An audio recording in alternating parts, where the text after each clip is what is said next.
Hello and welcome to the Pinter Beer Chef. Today we are going to take Pinter's Stars and Stripes and pimp it up a little bit to give it a little bit of extra ABV, a little bit of extra hoppy flavour. So let's have a quick look at the method.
Okay, so here it is, the final result. I've had this in fermentation for 9 days and conditioning for 7 days. It looks fine, it looks decent. Give it a quick smell. It smells nice, it smells fruity, a lot more fruity than it usually be. Of course, the hops are coming through. It smells decent. Obviously, it smells nice and fresh. I'll give it a quick taste.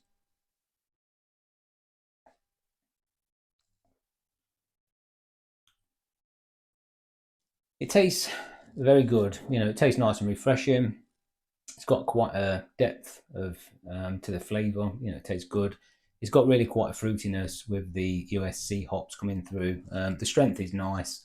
The additional brewing sugar is knocked the ABV up a bit, so it's got a nice little sort of like bite to it. You can taste the strength in it. It's got a pleasant bitterness to it. It's not over bitter. So I'd say it's a good result. It's turned out well. The cost of this Stars and Stripes from Pinter, I think the list price is about £17, 16.99, £17. So that's probably, I don't know, $22, which is not too bad. I mean, I generally try and keep it less than £15 now. $20, that's my limit. Anything that I put in the Pinter, I think if it's over £15, $20, I think it's just getting too expensive. So I don't really buy the more expensive kits. And these new Pinter Brewdog kits and the other ones that are coming out at £24.99, £25, perhaps $33. I mean, personally, I wouldn't touch them. I think you got to be tripping on balls if you'll pay that much money to put in 10 pints, 12 US pints in the pinter. Me personally, £15, $20, that's my limit. So I wouldn't be doing this Stars and Stripes again, in truth. I think there's better value to be found out there, but that one's been hanging around for probably, 6 months, so I thought I'd put it on there, pimp it up a bit and see what I've got. So the result's good. Anyway, I like it. It's decent enough. I would say the flavour, it's not super unique in any way. The flavour profile is very nice, enjoyable. Drink it all day long, enjoy it. But it's something that I've probably tasted 100 times before. So it's quite a familiar taste. It's nothing extraordinary, but I would say it's decent. It's decent. I'm happy with the result. I'm glad I've pimped it up a bit. It's giving it a little bit more. So for the score, I'd probably give this. It's not outstanding. It's enjoyable. It's something I could drink. Like I say, I wouldn't buy again. I think it's slightly overpriced. Not so much as some of the ridiculously priced ones, but for me, it's still slightly overpriced. So I wouldn't go back to it again. But I'd probably score this 7 out of 10, probably. 7 out of 10. I've knocked. I'd probably go 7.5. I've knocked half a point off the price. I think it's a little bit expensive for what it is. But that's it. Overall, it's a decent result. I'm glad on it, and it tastes pretty decent. So that's it. That's it for today. I hope you enjoyed it, and I will catch you on the next one. Cheers.